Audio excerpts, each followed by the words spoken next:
আলাইকুম। দেখেন জায়গাটা কতটা নির্জন, কোনো মানুষ নেই, শুধু আম বাগান আর আম বাগান।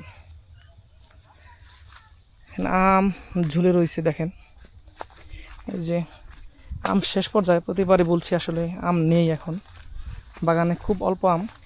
তারপর এখানে পাকা পাকা আম পাবেন, সারা বছরই এখানে আম ধরে থাকে। সুন্দর সুন্দর আম আছে এখানে।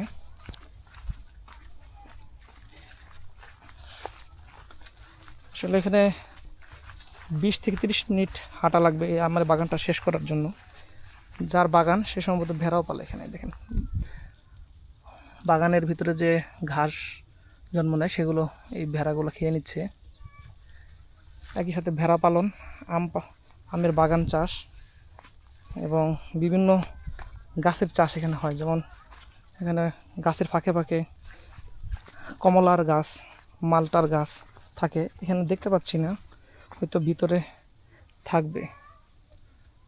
ধন্যবাদ সবাইকে।